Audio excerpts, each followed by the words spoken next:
마침 또 제목도 정해주셨어요.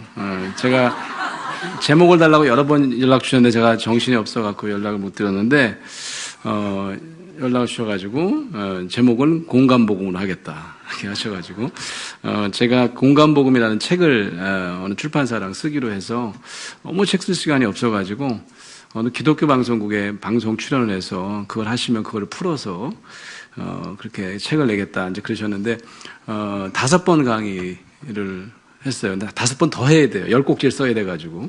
근데 아직까지 못 쓰고 한 2년 된 것 같아요. 못 쓴 지. 그때 이제 제목이 공감 복음이었어요. 그러니까, 예수님이 하신 말씀이 이제 그 행적, 이걸 기록한 게 복음서잖아요. 근데 거기에 보면 정말 그 핵심이 이제 공감이라는 거죠. 뭐, 이제, 그건 제 관점이죠, 물론.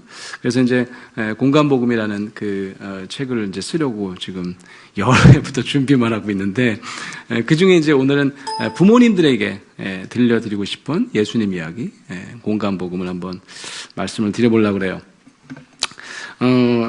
파워포인트를 제가 한번 이렇게, 펴보겠습니다. 제목을 한번 읽어보시겠어요? 크리스천 부모를 위한 공감 복음, 그 다음에 훈계, 용납의 방정식. 어우, 되게 멋있네요. 그게 중요한 게 아니에요. 뭐 적고 그러지는 마세요. 들으면 다 아시게 될 내용이에요. 그래서 우리가 훈계라고 하는 걸 되게 중요하게 생각해요. 그래서 저는 요즘에 너무 안타까운 게, 그 훈계라고 하는 것이 이제 너무 지나치다 보니까, 폭력으로 이어지는 거죠. 매질로 이어지고, 버릇을 고쳐주려고 했다고 하는데, 자칫 잘못하면 어린아이의 생명을 빼앗는 일이 지금 생기고 있습니다. 어마어마한 일들이 지금 생기고 있어요. 저는 신학대학원의 교수지만 상담을 전공한 교수라서요. 여러 이제 일반 상담학회 분들이랑도 일을 같이 하고, 여러 가지 일들 하는데, 학술대회 5월 달에 학술대회 진짜 많이 하거든요. 전부 다 아동학대, 가정폭력에 대한 걸 지금 할 수밖에 없는 사회 현실을 우리가 목도하고 있잖아요. 그래서, 제가 이제 부부가족 상담학회라고 하는 또 학회에서 제가 무슨 임원을 맡고 있는데, 거기서는 아예 저희가 여성가족부 임원을 이렇게 모셔다가, 여성가족부 사무관을 이렇게 모셔다가, 우리가 좀 이런 거 정책 지원도 좀 해보고, 이거 어떻게 해야 될 건지, 우리가 정말 큰, 새로운 틀을 짜야 되는. 근데 이제 이게 사실 우리 문제잖아요. 우리가 아이를 키우는 사람들이니까. 그래서 훈계라고 하는 것과 이제 용납이라고 하는 거. 이 용납은요, 굉장히 신학적인 용어예요. 받아들여준다 이런 말이죠. 영어로 얘기하면 acceptance라고 하는 겁니다. 이게 받아들여지는. 근데 제가 doing과 being 이렇게 해놨네요. 자, 좀 이따 한번 설명을 해볼게요. 훈계는 doing 같고, 용납은 being 같다. 이게 되게 어려운 얘기인데, 자, 좀 이따 한번 설명을 한번 해볼게요. 제일 먼저, 제가 성경 얘기를 한번 해보려고 하는데, 성경에 보면 아이들에 대한 성경 말씀이 몇 군데 나옵니다. 제일 먼저는 어떤 거냐면, 예수님께서 아이들을 보는 눈과 이 제자들이 아이들을 보는 눈이 완전히 확연히 달랐다는 걸 알 수 있어요. 그래서 어떤 게 달랐냐면, 이제 예수님이 모이는 장소에는 사람들이 많이 모였습니다. 이 정도는 잽이 아니에요. 오늘도 진짜 많이 오셨는데, 아까 남성분들 정말 억지로 끌려왔다고 그러는데, 제가 볼 때는 사모님을 모시고 온 것 같은 느낌인데, 굉장히 아주, 얼굴이 다 편해 보이시는데, 이 성경에는요, 여성들은 죄송하지만 카운트를 안 했어요. 그때 사람 취급을 못 받았다 그런 얘기죠. 게다가 아이들은 그냥 엄마 딸려오는 부속에 불과했어요. 그러니까 성경에 보면 그게 이제 옛날 시대니까 그런 겁니다. 지금 그런 얘기 했다가는 큰일 나는데 5,000명을 먹여셨다라고 했을 때 성경 구절 읽어보시면 누굴 뺐다고 그랬어요? 그 5,000명은 여자분들과 아이는 뺀 숫자다 그랬어요. 그럼 몇 명쯤 될까요? 2만 명, 맞아요. 여자들이 더 많이 모였을 가능성이 있어요. 그죠? 2만 명쯤 됐을 것 같아요. 애들도 막 딸려왔으니까. 그래서 애들도 많이 이렇게 예수님한테 몰려다녔었는데, 그래서 예수님 모인데, 제일 중요한 건 남자들이겠죠. 그죠? 근데 여성들도 여성들이지만 애들까지 여기서 이렇게, 우리를 거슬리게 하면 쫓아내야 될 대상이었어요. 그래서 제자들이 애들은 가. 그렇게 얘기를 했습니다. 애들은 가라고. 그런 걸 보더니 예수님이 깜짝 놀라셨습니다. 니들이 뭔데 아이들을 물리치냐. 오히려 아이들을 어떻게 하라는 거예요? 가운데로 오라. 그래서 아이들을 중심에서 예수님이 맞이하는 장면이 나와요. 아이들이 내게 오는 것을 막지 마라. 이런 말씀을 하십니다. 저는 그 예수님께서 그러시는 이유가 있다고 생각해요. 예수님의 시각은 굉장히 지금 현대의 우리의 입장에서 봐서도 굉장히 그게 그냥 단순한 의견이 아니라 아이들에 대한 뭐 특별한 사랑이 아니라 아이들의 심리도 잘 파악할 뿐만 아니라 또 우리 현대인이 갖고 있는 아주 놓치기 쉬운 것들을 우리가 잘 예수님의 말씀에서 알 수 있다라고 하는 거죠. 첫 번째는 어떤 거냐면 우리가 아이들에 대해서 잘못 생각하는 게 있습니다. 그게 뭐냐면 아이들에 대해서 굉장히 환상을 갖고 있어요. 그게 뭐냐면 아이들은 굉장히 순진하다고 생각하는 거죠. 아이들은 너무 깨끗하다고 생각하는 거예요. 그 왜 그런 줄 아세요? 우리가 안 깨끗해서 그래요. 우리가 안 깨끗하니까 애들이 거짓말하면 막 부들부들 떠는 거야. 어떻게 거짓말 하냐고 막 그래. 지들은 거짓말을 그렇게 많이 하면서. 여러분 진짜로요. 어느 카나다에서 연구를 했는데 어떻게 연구했는지 내가 못 들었어요. 왜냐면 제가 라디오로 들었거든요. 그래서 내가 그 연구 설계가 어떻게 되는지 궁금했는데 내가 찾아보진 않았는데 어느 카나다의 심리학자 연구를 했는데 일반 성인이 사회생활하는 성인이 하루에 몇 번 거짓말을 하느냐. 몇 번 거짓말할 것 같으세요? 몇 번 거짓말할 것 같으세요? 200번 한답니다. 200번. 뭘 그렇게 놀라고 그러세요? 만나갖고 얼굴 좋아졌어. 안 좋아졌는데 얼굴 좋아졌어. 밥 먹었어? 안 먹을 때 먹었어요. 수도 없이 거짓말을 해요 우리가. 200번 아니라 우린 100번만 한다고 치자고요. 근데 애들이 한번 거짓말하면 부들부들 떠는 거예요. 어떻게 거짓말하냐고 말이지. 못된 것이 말이죠. 뭐가 되려고 그러냐고. 그러니까 아이들에 대해서 뭘 하는 거예요 우리가? 환상을 갖는 거예요. 그게 왜 그래요? 우리가 잘 그렇게 못해서 그래요. 우리가 그렇게 못 살면서 아이는 그렇게 살아주기를 바라는 거예요.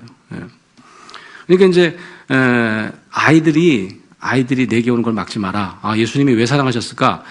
니네들이 애들처럼 살지 않으면 천국에 갈 수 없다. 뭐 이렇게 얘기를 하시잖아요. 그죠? 그러니까 우리는 어떻게 생각하냐면 아이들이 순전하기 때문에 그 아이들 우리가 본받아 우리도 순전한 신앙을 가져야 된다. 이렇게 굉장히 나이브하게 해석하는 경우가 많아요. 예수님이 아이들을 막지 말라고 했던 이유는 뭐냐면 아이들을 사람 취급하지 않았다고요. 내 부속이라고 생각했다고요. 아니 내가 때리는데 누가 뭐라고 그래? 내 가정에서 내 걸 내가 때리는데 내가 쓰던 물건 버리겠다는데 니들이 뭐라고 그래?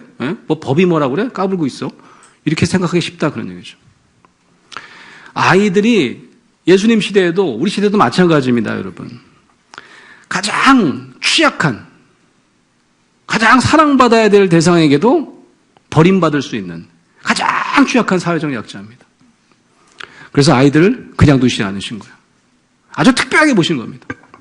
아이들이 내게 오는 걸 막지 말라고 할 뿐만 아니라 아이들을 품에 안으셨어요. 내가 설교하는데 무릎에 두고 말이죠. 아이가 눈 마주치면서 아이들에게 정말 사랑을 뿅뿅 하트를 뿅뿅 날리면서 설교를 하셨다고요. 이건 충격적인 사건입니다. 그때 당시에 충격적인 사건이에요. 얘네들은 다 쫓아내야 되는데 뭐 여자도 쫓아내고 뭐 있으면 뭐 그냥 뭐 있으라고 두지만 특히 뭐 여성들은 그치만 어떻게 카운트도 안 하는 그런 대상이었다 그런 거죠. 아이는 어떻게 해요? 아이는 거의 우리가 흔히 얘기하는 발바닥에 발톱에 때만도 못한 그런 아이를 자기 품에 안으시는 거죠. 이게 어떤 의미일까요? 제가 이제 여기 이제 그런 얘기 했었는데 예수님은 아동 심리에 정통한 분이다. 아이들을 중심에 세우는 게 의도적이었다. 센스 있는 일이었다. 아이들은 이때 이미 천국을 경험했을 것이다. 이게 무슨 말일까요? 아이들은 어떤 아이들이냐면 아이들은 자기가 세상의 중심이기를 원해요. 그게 뭔지 아십니까? 아이는 어린 시절에 모든 스파트라이트이 자기한테 오길 바라요. 그래서 그 스파트라이트이 자기한테만 살짝 벗어나가면 너무너무 불안해져요. 그게 아이 유아기에 아주 굉장히 중요한 특징입니다. 왜냐하면 그 이유가 있어요. 처음에 시작할 때부터 붙어 있었어요. 누구랑 붙어 있었을까요? 엄마랑 붙어 있었어요. 그럼 엄마랑 붙어 있는 시간이 꽤 오래됩니다. 여러분, 그게 인간의 특징이에요. 하나님께서 그렇게 만드셨어요.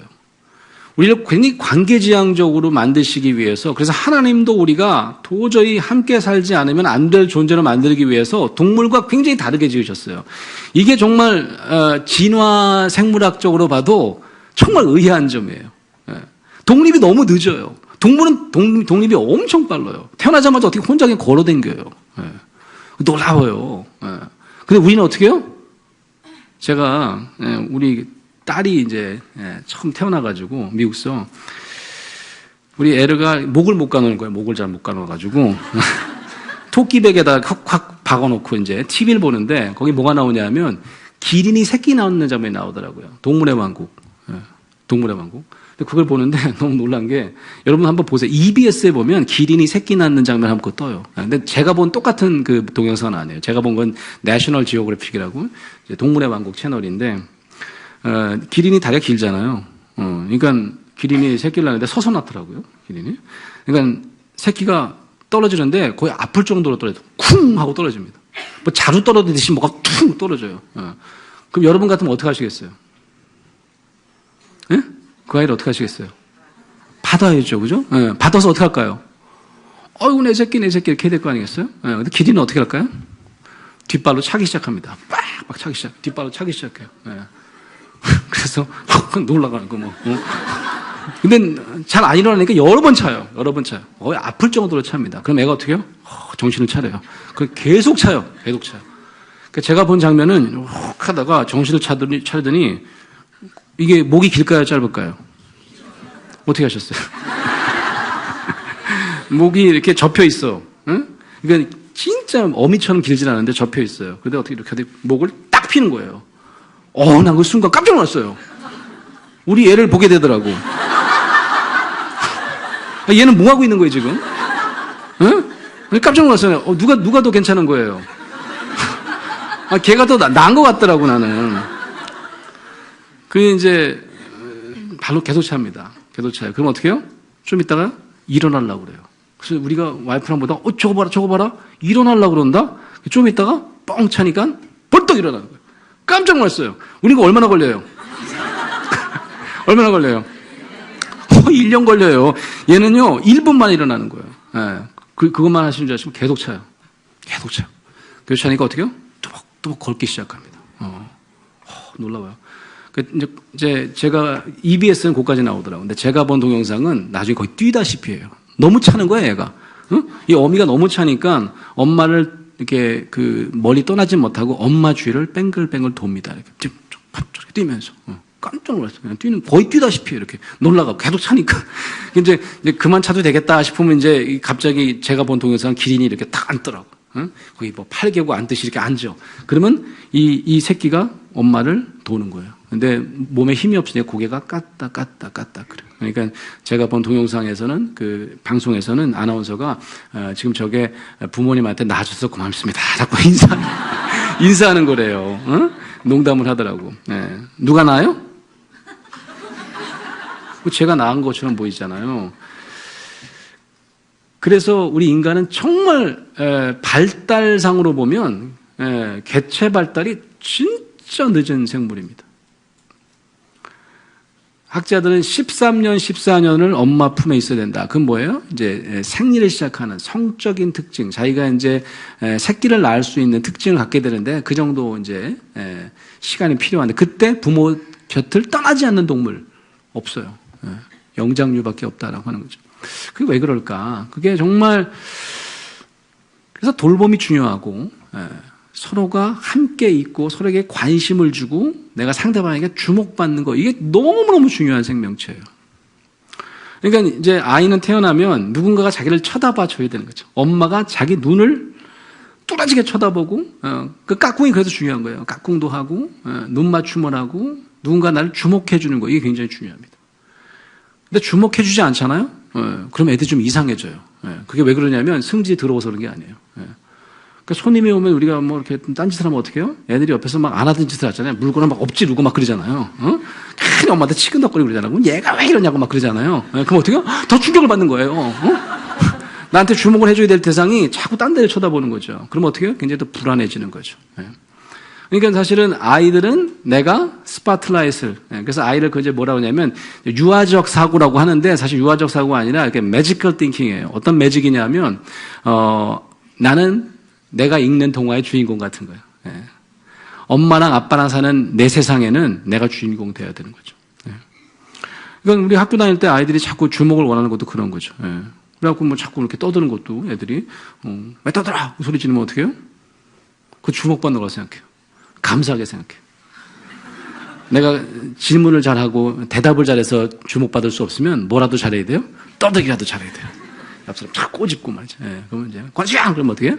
아싸! 뭐 이런, 선생님이 나 봐주셨다, 뭐 이런 거죠. 그래가지고 잘 보시면 어텐션을 받아야 돼요, 아이들이. 그죠? 그게 아주 유아기 때, 그래서 위니캇이라고 하는 사람이 뭐라고 얘기를 하냐면, 이 엄마랑 같이 붙어 있을 때는 엄마랑 나랑 구별이 안 돼요. 그래가지고 정말 엄마가 나로부터 이렇게 떠나갈 때 엄청나게 충격을 받는 거죠. 분리감을 느끼는 거죠. 근데 다행인 건 뭐냐면 엄마가 금방 돌아와줘요. 금방 돌아와줘요. 그래서 아이가 첫 번째 떨어지는 사건이 엄청난 큰 사건이라고 생각을 해요. 학자들은. 아이들로 생각을 해보니까 아이들이 정말 떨어져 있었으면 모를까, 처음부터. 동물처럼. 엄마랑 정말 내 몸인 줄 알 정도로, 엄마의 특히 내가 엄마 젖을 열심히 먹으면 엄마의 젖은 내 밥통이라고 생각할 정도로 나랑 엄마랑 구별이 안 됐던 아이들이 눈을 떠보니까 엄마가 없어진 거예요. 입도 허전하고. 밥통이 어디 간 거야? 울어도 안 와. 이러면 어떻게 해요? 어마어마한 충격을 받을 것이다 라고 하는 거죠. 근데 너무나 다행인 게 그때 충격이 굉장히 심하기 때문에 거의 그때 정신분열을 경험한다고 그래요. 학자들. 정신분열을 경험한대. 심한 단어를 쓰는 거지. 정신분열. 근데 정신분열을 평생 가지지 않는 이유가 뭐예요? 엄마가 돌아오는 거예요. I'm back 하고 돌아오는 거죠. 돌아와서 어떻게 해요? 아이에게 젖을 물려요. 그럴 때 아이가 공격을 합니다. 가만히 있지 않아요. 어디 갔었어? 뭐 이러고. 그래가지고 어떻게 해요? 확 그냥 엄마를 무는 거죠. 유두 부분을 확 깨무는 거예요. 이건 되게 유니버설한 보편적인. 난 우리 애만 깨무는 줄 알고 굉장히 고통을 많이 받았어요. 우리 애는 왜 성질이 날 닮아서 이렇게 지랄 같을까. 근데 알고 보니까 뭐 그 위니카 책에 보니까 영국 애들도 깨물고 전 세계 애들이 다 깨무는 거지. 이건 뭘까요? 이건 문화적인 현상이 아닌 거죠. 그죠? 기질적인 현상이 아니라 엄마의 관계에서 유발되는 엄마와 내가 다시 연결시키고 싶은 욕구가 굉장히 크다는 거죠. 어디 가서 확 깨무는데 그때 우리가 엄마가 어떻게 하냐. 엄마가 거기다가 대응하느냐, 맞대응하느냐, 그걸 받아주느냐, 여기에 따라서 아이들의 심리 발달이 완전히 극적인 차이를 보인다라고 하는 거죠. 대부분의 엄마들은 어떻게 해요? 그걸 받아줍니다. 그죠? 아파도, 그러면서 어떻게 해요? 아파 죽겠네. 이게 확 그냥, 떨어뜨리면 아이가 깜짝 놀라겠죠. 그래서 어떻게 해요? 받아들여지는 경험을 못 해요. 그런데 대부분의 엄마는 어떻게 해요? 미안해 그러면서 아이를 받아줍니다. 이게 뭐예요? 이게 용납이라고 하는 거예요. 이걸 심리학자들이 acceptance라고 해요. 이걸 수용이라고 합니다. 이거는 정말 중요한 경험이에요. 받아들여지는 경험. 이게 다른 동물과는 좀 차이가 있을 수 있어요. 아마 기린은 그런 느낌이 없을 거예요. 기린 새끼는.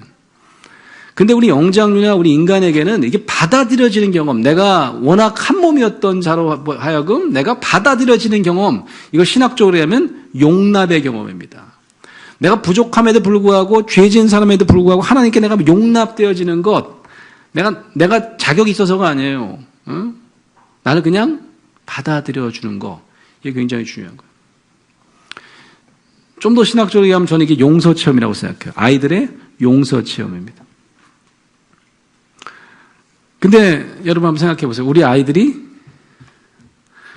우리 가정에서 교회에서 받아들여지는가? 가끔 제가 이제 깜짝 놀랄 때에서 어느 집에 가면 냉장고에 써 있어. 숙제 안 하면 한 대. 두 번 하면 두 번 안 하면 갑자기 또 늘어나 3대. 뭐 이렇게 뭐 안 하면 신부름 안 하면 몇 대. 이게 뭐예요? 와, 아주 정확해요. 얼마나 법적인 정의가 거기 살아있는지 몰라요. 이게 사실 받아들여지려면요, 정말 어마어마한 잘못을 하잖아요? 그래가지고 내가 날 죽여주시옵소서. 아이가 이건 진짜 내가 생각해도 잘못한 것 같습니다. 아빠 내가 맞을게요. 써있는 대로 2대 맞을게요. 라고 할 때 어떻게 해야 돼요? 아니야, 나 안 때릴래. 너는 내 사랑하는 아들이다. 난 네가 다음부터는 안 그럴 거라고 생각해. 이런 걸 한번 해야 되는 거예요. 이게 뭐예요? 갑자기 받아들여지는 거예요, 내가. 헉! 탕자 아버지한테 간 탕자 기억나세요? 내가 생각해도 미친놈이지, 내가. 있는 돈을 다 가져다가 내가 다 작살내고 말이지. 에? 내가 다 창녀한테 바치고 말이야. 나는 죽여주시옵소서. 에? 나는 그냥, 이게 이 몽둥이로 나를 아주 다리 몽둥이 분져주고 그냥 종으로 삼아 주시옵소서. 라고 하는데, 어떻게 하는 거예요? 받아들여지는 거잖아요. 에? 갑자기 가락지를 빼줍니다. 넌 내 아들이야. 뭔 소리 하고 있어. 에? 아니, 난 종이라도 괜찮다고 생각했는데, 소를 잡으시네? 이게 뭐예요? 이게 용납 아닙니까? 네. 이게 아이들에게는 굉장히 중요하다고요. 아이들에게 중요한 게 아니라 이때 아이들이 이런 경험을 해야 건강하게 자랄 수 있어요. 내가 어디 가도 받아들여진다고 생각하고 어디 가도 당당하고 말이죠. 네.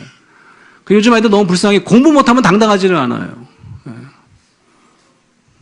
이것도 찍으신다고 그랬는데 제가 가족 얘기를 하고 싶은데 또 이게 또 볼까봐. 저는 하도 그 동영상이 많아가지고요. 우리 자녀들이 이렇게 모니터를 해요. 또 우리 아버지가. 네. 어릴 땐 괜찮았는데 제가 큰딸이면 대학을 갔는데요. 그냥 뭐 무슨 동영상에 자기 얘기를 제가 했는데 아무리 생각해도 좀 싸가지 없는 딸로 보인다는 거예요. 그 예화에서. 내가 굉장히 좋은 예화라고 생각했는데 어떡할 거야. 나 시집 어떻게 가려고 지금. 지금 벌써 동영상 5만 명이 보고 있다, 그거. 미치겠더라고, 내가. 그래서, 제가 생각할 때는 공부 못해도 당당할 수 있으려면, 그러려면, 그 아이가 받아들여지는 경험을 해야 돼요. 근데 그러지 못합니다. 교회부터 얘기해 볼까요? 제가 목사님들, 만나면요, 그런 얘기를 합니다. 지난주에 제가 월요일마다 목사님 만날 기회가 있어요. 목사님들 프로그램을 저희가 하거든요. 근데, 목사님들이 오셔서 이제 상담을 배우시러 오셔가지고, 다 뭐 담임 목사님 경우가 많죠. 뭐 부교육자도 계시지만, 뭐 주로 성인 목회하신 분이 많죠. 어저께 악수 몇 명이나 하셨어요. 그러면, 500명이나 했다고 그러고, 막, 큰 교회였죠. 몇백 명이나 했다고 그러고. 우리 뭐, 분당 우리 교회는 얼마나 많은 분이야. 악수. 우리 신 목사님 악수 몇 분 하셨어요? 아이들 박수. 특별히 센스가 있으셔. 그러니까 이제, 그래서 이제, 아이들이랑 악수 몇 명 하셨어요? 여쭤보면, 그건 따로 있는데, 악수한 사람들이. 응? 그건 뭐 전도사님이 하시는데, 나는 성인, 악수하는 사람인데, 난 담임 목사인데, 이럴 때가 많이 있어요. 네. 그러니까 아이들은 어떻게 해요? 아이들은 어디서 예배드리는지도 잘 몰라. 그러니까 아이들은 어른의 부속처럼 여기니까, 아이들을, 글쎄요, 그 유초등부 담당 교사나 걔네들이 악수하지 않았을까요? 저는 악수 안 했는데요. 근데, 그게 이제 중요하다는 거죠. 왜 그러냐면, 목사님이 이 아이를 눈 마주쳐주고, 받아들여 주잖아요. 이 아이의 세상이 달라져요. 예수님이 하신 걸 잘 봐라. 여기 보면 이제 그 예수님 말씀에 어린아이 하나를 데려다가 그들 가운데 세우시고 안으시며, 아이를 이렇게 세우시고 안으면 아이와 눈이 마주쳐지는 거죠. 안 그러면 키 차이가 나니까 이렇게 내려다 보시게 되잖아요. 그래서 일부러 안으신 거예요. 네. 그런 다음에 안고 안수하시고 축복하셨대요.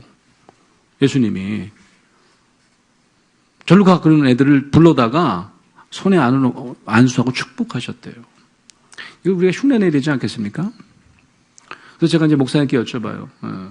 그래서 아이를 만나면, 그러면 만난다 그러면 무슨 얘기 하시겠나요? 그럼 일단 이제 내려다보게 돼 있어. 그죠? 키가 차이가 나니까. 그래서 센스가 있는 분들은 주저앉아야 되는 거죠. 예수님처럼 주저앉든지 그래요. 앉아서 앉든지 그래야죠. 그래야지 눈이 마주쳐지잖아요. 그럼 주저앉습니다. 주저앉아요. 그럼 뭐라고 그럴래요? 뭐라 그럴까요? 너 오늘 성경 말씀 뭐 배웠니? 응? 요절 한번 외워봐봐. 뭐 이런 거. 응? 설교 제목 뭐 했어? 뭐 이런 거. 그럼 애가 생각이 안 나. 당황해가지고. 잘 모르겠는데요? 아이고, 이거 뭐 이렇게. 이러기 십상이죠. 그죠? 네. 우리도 그럴 수 있잖아. 너 오늘 뭐 배웠어? 너 잔 거 아니야? 너? 또 게임한 거 아니야? 이제 예배 시간에? 그렇게 하면 안 돼요. 그래서 제가 적으라고 그래. 목사님들한테. 이렇게 축복하시라. 걔 이름이 수영이면 수영아 너 오늘 교회 나왔네. 와 진짜 일단 내가 좋다고 그랬는데 목사님이 너무 좋아. 근데 하나님이 정말 기뻐하시겠다. 너 왠 줄 아니? 너는 하나님의 사랑받는 자녀니까. 너는 하나님의 사랑받는 아들이니까. 하나님이 정말 얼마나 기뻐하실까. 이게요 아니 만점짜리 축복. 이건 아무나 할 수, 우리가 다 할 수 있어요. 우리가 얼마나 많은 아이들이 분당 우리 교회에 있습니까? 아이를 만날 때마다 잘 모르는 아이도 괜찮아요. 뭐 아는 아이면 너무 좋고, 그러면 주저앉으셔야 돼, 무조건. 거기 앉아갖고 앉을 수가 없으니까 주저앉으셔갖고 눈을 마주치고, 수영이 왔네? 하나님이 기뻐하시겠다. 너 아니? 너는 하나님의 사랑받는 딸이야? 사랑받는 아들이다? 라고 얘기해 주는 거예요. 이게 왜 제가 만점짜리라고 자신있게 얘기하느냐. 이게 누가 받은 축복이냐면 예수님이 받은 축복입니다. 예수님이요, 그 공생애를 시작하는 때가 언제냐면 시점이 세례받은 시점이죠. 그죠? 세례 요한한테 세례받은 시점이에요.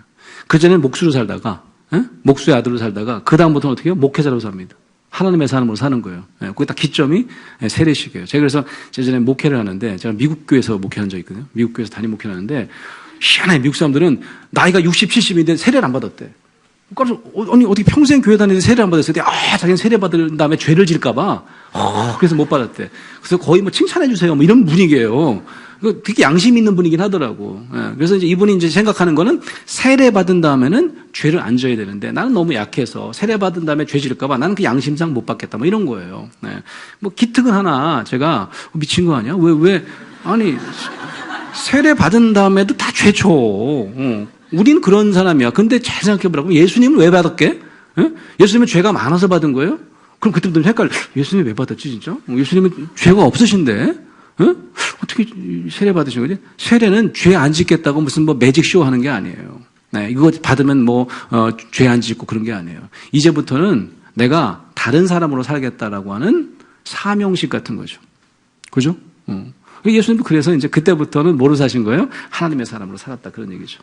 그러니까, 하나님께서 이제 예수님이 이제 다 하나님의 사람으로 이렇게 안수받으실 때, 그게 세례죠. 세례와는 그 역을 대항하는 거죠. 그러니까 하늘문이 쫙 열려요. 하늘문이 열리면서 거기서 성령이 비둘기처럼 내려오면서 뭐라 그래요? 너는 내 사랑하는 아들이라. 내가 너를 기뻐하노라. 요거 우리가 아이한테 하자. 그런 얘기죠. 아이들이 정말 우리 교회에서도 부속이 아니라 아이들 예전에 제가 미국 이민교회에서 보니까 애들이요 부모가 늦게 가야 되니까 이제 미국은 이제 여긴 또 각자도 집에 갈 수 있지만 한 차 타고 집에 가야 되니까 부모가 끝난 다음에 뭐 당회도 해야 되고 뭐 성가도 연습해야 되고 뭐 애를 어떻게 관리할 데가 없으니까 애를 뭐 시킬까 하다가 한글 학교를 시켜. 한글 학교. 그래서 내가 전도사 때 한글 학교 가르치래 애들. 그래서 한글을 열심히 가르쳤어. 진짜 열심히 가르쳤어. 뭐 좋은 책도 한국에다 공수에다가 막 애들은 영어를 한국말 잘 못하니까 그냥 가르치다 보면 좀 있다가 전화를 이렇게 몇 통 받고 우르르 나가요 다. 수업하는데 왜 그래요? 엄마 아빠가 이제 가자 끝났다. 우리 끝났다 가자 그러면 애들이 우르르 나가는 거예요. 안 나오면 혼나. 빨리 나오라고 빨리 나오라고. 걔도 뭐 한 거예요? 쫓아온 거예요 그냥. 이 아이들은 중요하지 않아요. 그런 경우가 우리에게 굉장히 많다라고 하는 거죠. 제가 미국 교회 가서 깜짝 놀란 게, 제가 이제 미국인 교회 갔더니 예배 순서 중에 희한한 게 하나 들어가 있어요. 그게 뭐냐, children's time이라고 해요. children's time. children's time. 그게 뭔지 아세요? 아이들 시간이라는 거죠. 그래서 이게 언제, 우리 따지면 예배 한 교동문 끝날 때쯤에 있어요. 처음에 뭐 이렇게 찬송가 한두 개 부르고 교동문 끝나요. 그래서 이 children's time에 아이들 앞으로 다 불러냅니다. 그럼 중고등학생까지 다 나와요. 그럼 무슨 얘기예요? 대예배 때 모든 사람들이 가족별로 예배를 다 드려요. 그래서 children's time 전에는 아이들이 부모와 같이 앉아 있습니다. 그런 다음에 이제 담임 목사가 보통 어떻게 하냐면 이렇게 여기서 안 하고 강단 밑으로 내려가가지고 마이크 들고 나가지고 뭐 all the children come forward 하면 탁 앞으로 와. 그럼 애들이 앞에 주르르 앉아. 앞에 이렇게 앉아. 그 앞에서 제가 설교를 하는 거야. 5분 동안. 그게 children's sermon이죠. 이게 이제 children's time이에요. 근데 그게 너무 힘든 거야. 왜냐면, 이게 제가 영어로 해야 되잖아요. 미국 교회니까. 그러니까 이제 어른 설교는 그래도 적어서 가지고 그래서 읽잖아. 그죠? 읽잖아. 이렇게. 그러니까 영어 설교가 얼마나 힘들까? 제일 쉬워, 그게. 왜냐면 써서 하는 거니까. 준비 잘해갖고 써서 하는 거니까. 괜찮은데, 이 앞에 나가갖고 애들한테 설교하면서, 이 보고 할 수 있어요? 쪽팔리게? 응? 너무 쪽팔리잖아요. 그러니까 이제 아이들한테는 외워서 해야 되는 거예요. 그러니까 너무 피곤한 거야. 근데 애들이 뭐예요? 잘 못 알아들어. 내 발음이 후지니까. What? 막 그래. 나 미치겠더라고. 그래서 아씨, 못 알아듣겠다고, 이런 거. 그만 너무 힘든 거야, 내가. 그런데 애들이 있지만 바깥에도 누가 있어요? 어른들이 있잖아. 어른들도 막 재밌어 하고 보잖아. 그러니까 내가 원숭이가 된 것 같더라고. 애들이 분위기가 잡힐까, 안 잡힐까요? 안 잡혀. 떠들고 그런 거 5분 동안 난 너무 창피한 거예요. 그리고 올라가서 내가 어린 설교하려면 쳐다보진 못하겠다. 쪽팔려가지고.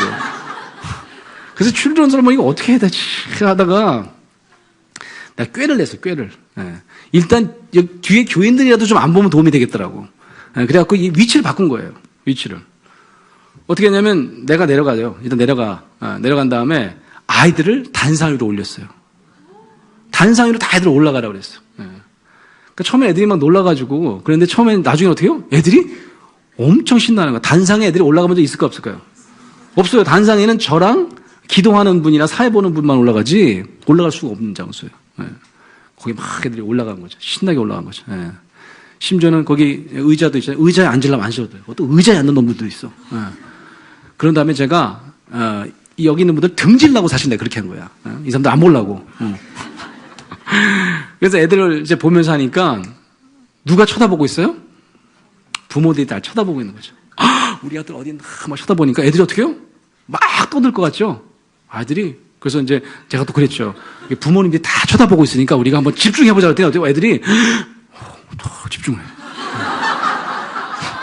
너무 신기하게 애들이 스파트라이트를 받으니까 아이들이 갑자기 어떻게 해요? 지들이 주인공 같은 폼을 잡고 앉았어.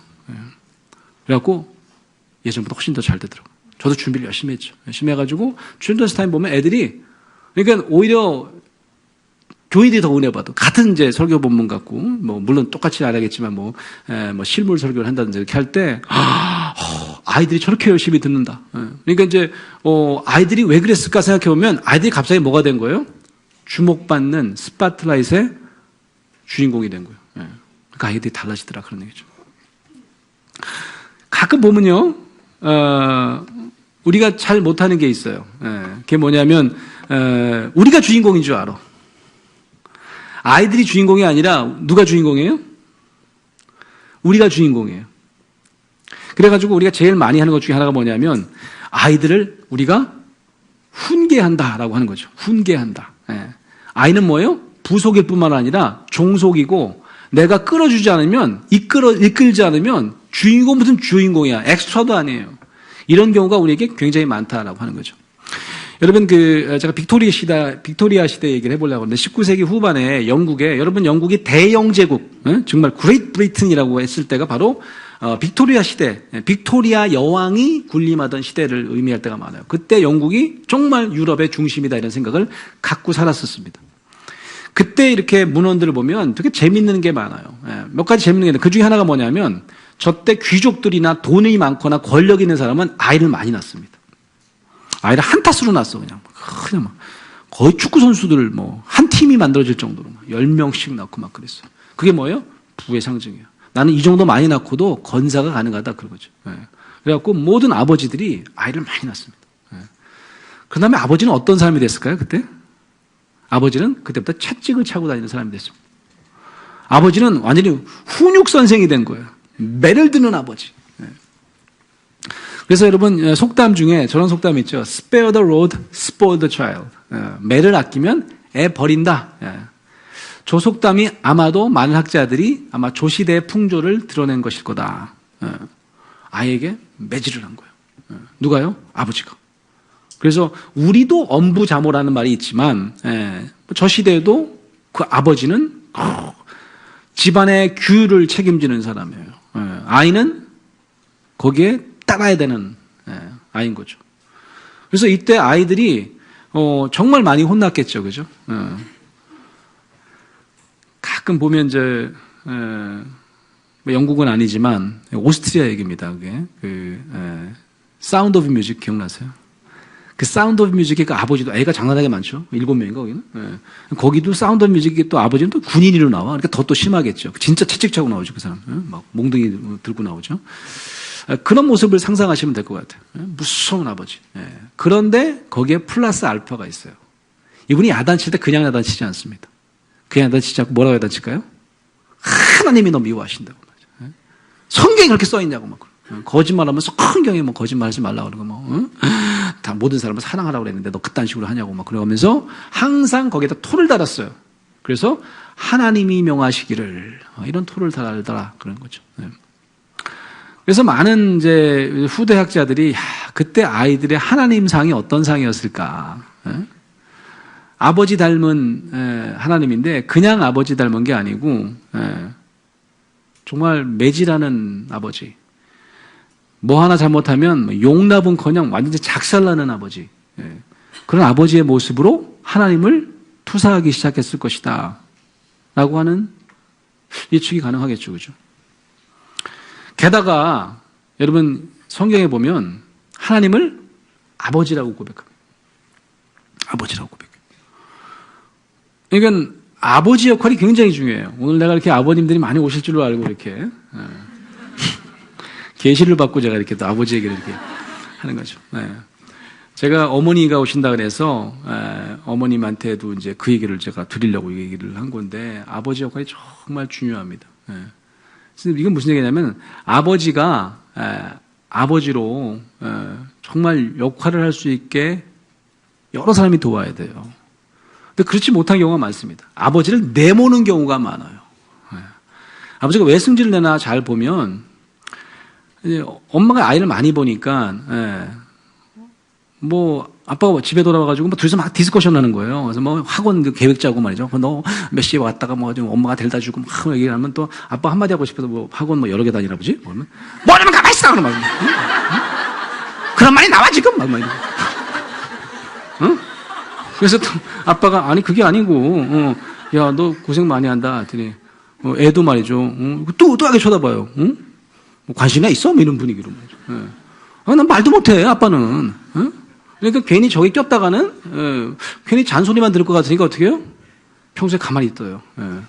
너무 무시를 당하면 기분이 상해가지고 어떻게 해요? 뭐 하나 걸리면 갑자기 우레 같은 화를 내는 거죠. 너 아버지 뭘 알고 이 새끼 말이지. 뭐. 화를 내는 거죠. 그 왜 그럴까요? 매들게 만드는 거죠. 그죠? 너 아버지가 없으면 우리 가정이 없다. 아버지가 돈 벌고 임마 너 그렇게 안 하면 너 이거 하나도 우리 못 하는 거야. 아버지의 존재가 정말 우리의 가정엔 중요한 거야.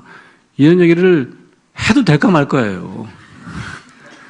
근데 아버지의 역할을 우리가 얼마만큼 세워주느냐 이게 굉장히 중요하다라고 하는 거죠. 그래서 여러분 너무 중요한 거는 아버지가 정말 자애로운 하나님, 사랑의 하나님을 이렇게 투사할 수 있을 만한 역할을 해주셔야 그게 가능한 거죠.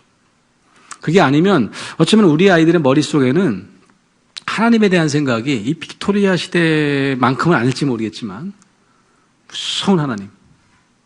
우리가 뭐 하나 잘못하면 용납은커녕 완전히 그냥 냉장고 가봐. 너 몇 대야? 라고 했어요. 그러니까 어떻게 해요? 하나님과 이렇게 친할 수 없는 거죠. 하나님과 친밀할 수 없는 거예요. 하나님과 뒹굴 수 없는 거예요.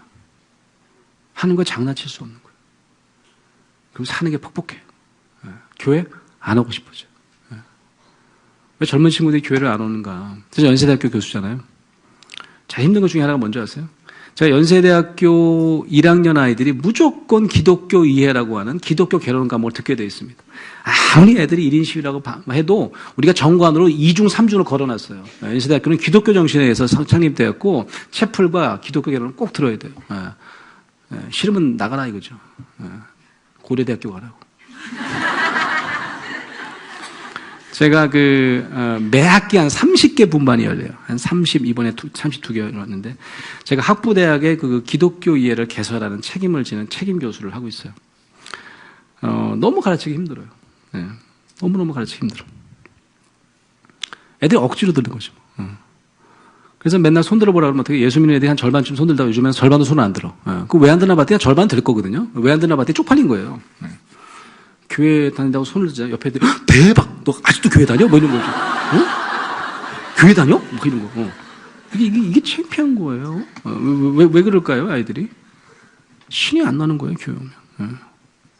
막 죄졌다 그러고 죽을 수밖에 없는 영혼을 그러니까 내가 와갖고 누가 이게 대접받고 이래도 될까 말까인데. 네. 성경에 그런 얘기만 있냐고요. 매질하는 하나님의 모습만 있냐고. 징계하는 하나님만 있냐고요. 한없이 기다리고 용납하고 받아주는 하나님의 모습이 얼마나 많냐고요. 누가복음의 탕자의 아버지는 그런 아버지 아니냐고요. 살아있을 때 돈 달라고 해갖고 돈을 다 탕진하고 돌아왔는데도 그냥 가락지 껴준 하나님 다 어디 갔냐고. 그런 거 우리가 가정에서도 교회에서도 모델화하지 못한다. 그러니까 아이들이 하나님에 대해서는 멀리 느끼고 무섭게 느낄 수밖에 없는 거죠. 맥주라도 한잔 하려면 도저히 올 수가 없는 거예요, 청년들이. 교회 오면 뭐 하면 안 된다, 뭐 안 된다, 죄진 거라 그러고 어디 술 마시냐고 그러고 말이죠. 그러니까 어떻게 해요? 애들이? 할 수가 없어요. 그러면 누가 옆에서 그런 거죠. 교회 다닌다 그러면 너 왜 무슨 문제 있어? 교회를 왜 다니는 거야 도대체? 이런 거죠. 자, 그래서 저는 이제 결론을 얘기하고 이제 마쳐야 되겠는데요. 훈계를 그러면 하지 말란 얘기입니까? 항상 수용만 하면 그러면 애들이 도대체 무슨 그거 되겠습니까? 안 되겠죠. 훈계를 하지 말란 얘기가 아니에요. 그러니까 제 얘기 앞에만 듣고 주무신 분들은 하여튼 무조건 훈계하지 말고 그냥 풀어서 키우래. 무조건 받아들여 주라 해서 걔가 가출하고 난리 쳐갖고 나중에 또 저한테 오고. 교수님 때문에 애가 많이 이상해졌다고. 자, 저기 뭐라고 썼냐면, 수용이 먼저 진행되지 않으면 훈계는 무의미하다. 그런 얘기 썼네요. 제가 아까 doing과 being이라는 말을 썼는데, 이건 뭐냐면, doing은 지적하되, being은 존중해야 된다. 그런 얘기예요. 이게 무슨 얘기냐면 이런 겁니다. 여기 수용을 하려면 공감도 잘 해주고, 신뢰를 해줘라. 이건 뭐냐면, 아이가 잘못을 했어요. 뭔 잘못을 했어요? 거짓말을 했다 그래 볼까요? 그럼 우리가 화가 나죠. 왜 그래요? 한 번이 아닐 가능성이 있습니다. 여러 번에 그랬을 가능성이 있어요. 그러니까 어떻게 해요? 우리가 너 또 거짓말했어? 너는 평생 너 같은 인간은 인간도 아니야. 비잉으로 바로 가요. 도잉이 얘가 한 잘못을 우리가 지적하려고 하는 게 아니라 이 아이의 존재를 우리가 망가뜨리기 시작한다고요. 너 앞으로 나 엄마라 그러지 마. 너 그러고 내 고아원 찾아볼 거야. 고아원 찾고 너는 내 자식도 아니야. 장난치세요 지금? 자기가 낳아놓고 무슨 자기 자식이 아니라고 그러는 거 도대체? 너 평생 그렇게 살 거야 너. 너 같은 인간은 말이지 내가 사람 취급도 안 할 거라고 나가라고 막 그러. 뭐 하는 거예요 지금? 이 아이의 비잉을 완전히 망가뜨리는 거예요. 절대로 그 도잉을 고칠 수 없습니다. 그 아이는 일단 모멸감을 느낄 뿐만 아니라 그다음부터는 여러분을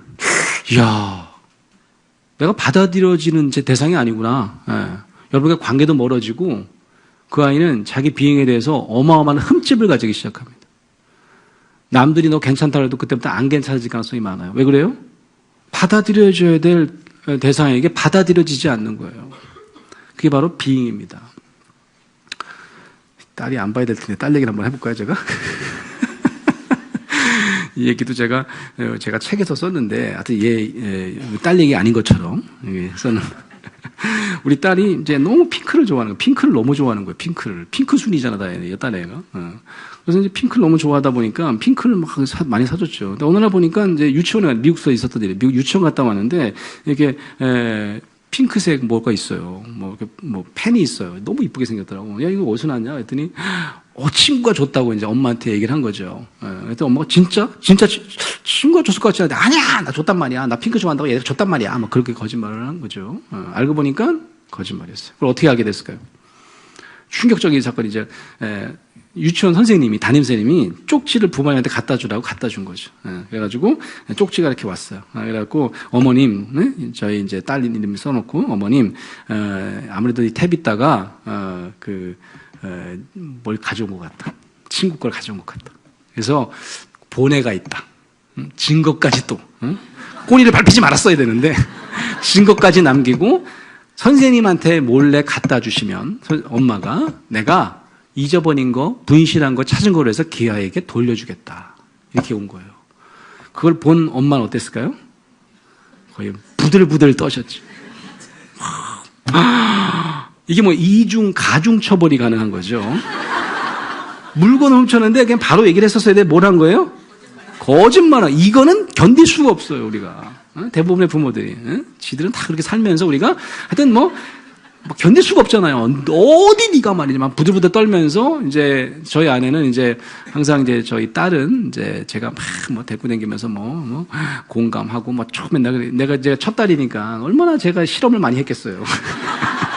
제 실험 대상이야. 그래서 맨날 그 책 얘기에 이제 딸이 나오는 거지. 그래서 이제 애 엄마가 잘해보라고. 응? 완전히 그냥 도둑년으로 키웠다고. 응?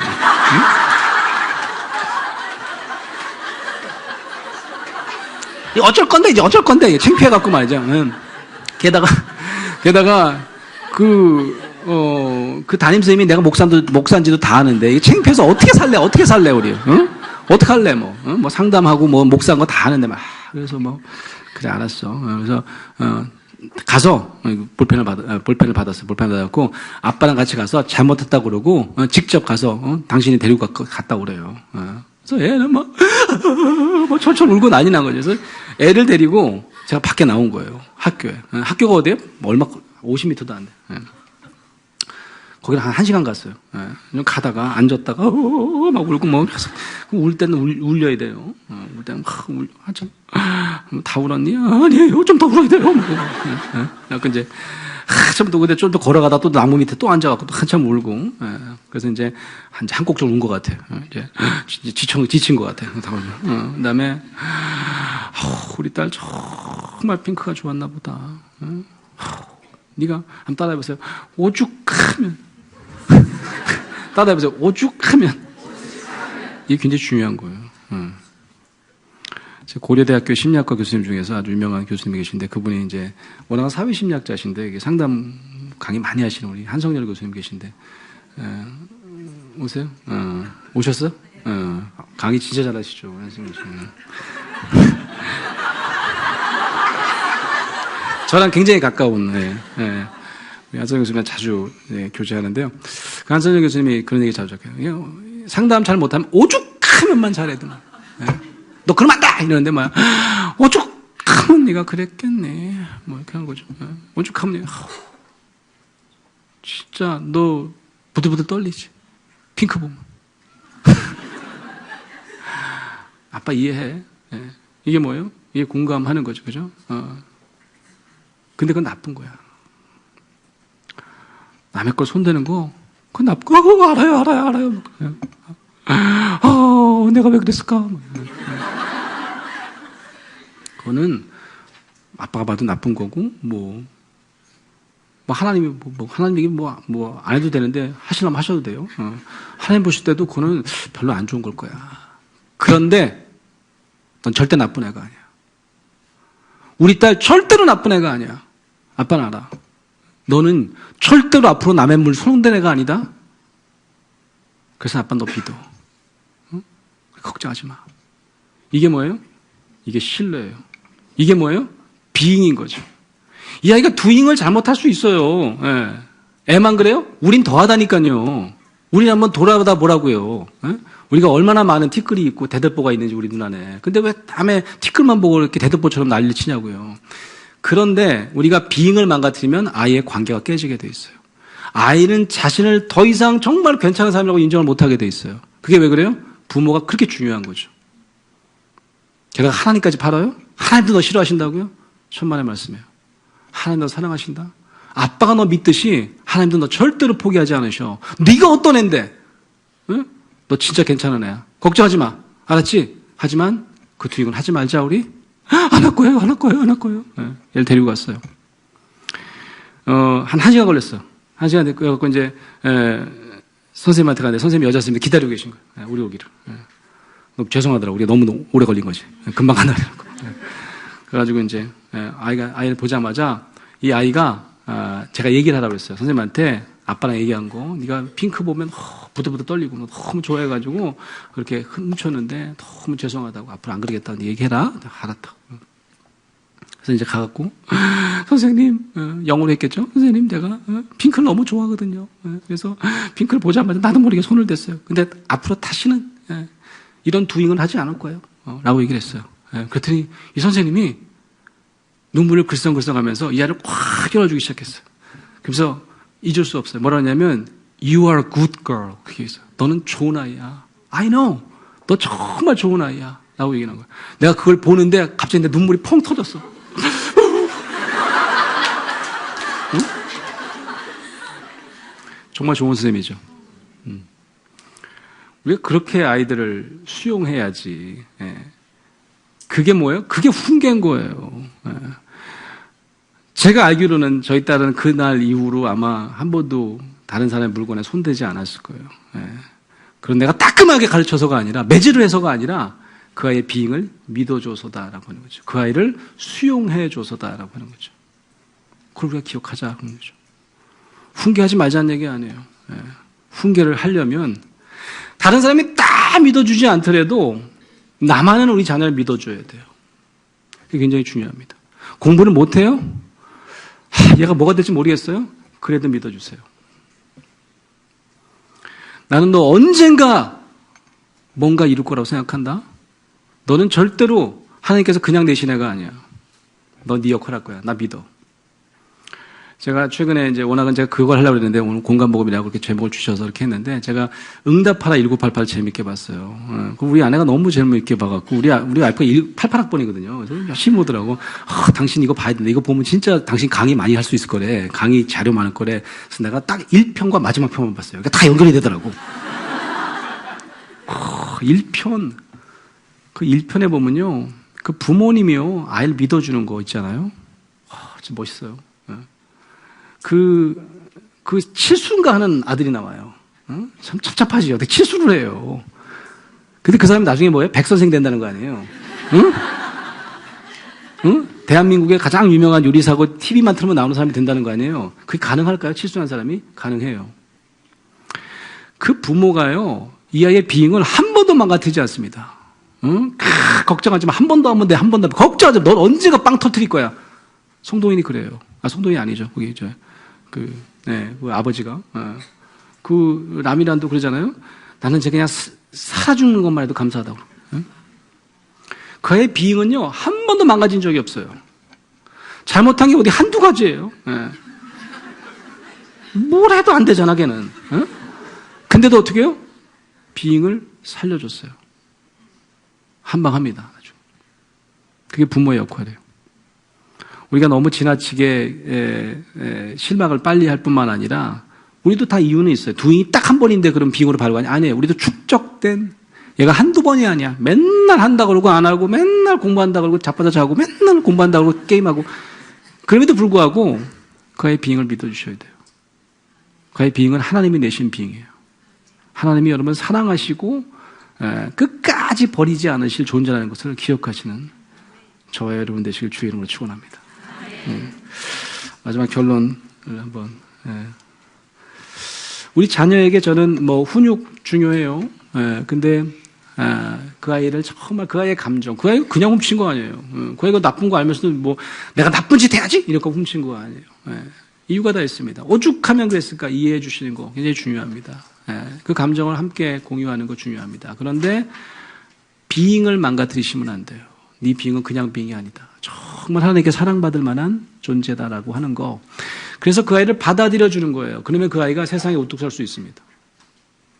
이게요, 그 아이가 심리적으로 다른 사람 만났을 때 주눅들지 않고 당당할 수 있는 심리 발달이 굉장히 중요한 요소일 뿐만 아니라 제가 볼 때는 영적인 발달에도 굉장히 중요해요. 영적인 발달은 뭡니까? 하나님을 내가 가깝게 느끼는 거예요. 무섭게 느끼는 게 아니에요. 하나님 무서워서 내가 벌벌 떨면서 말이죠. 할 수 없이 그냥 교회 가고 말이죠. 와서 자빠져 자고 앉았고 말이죠. 우리 그런 사람들 얼마나 많은 줄 아세요?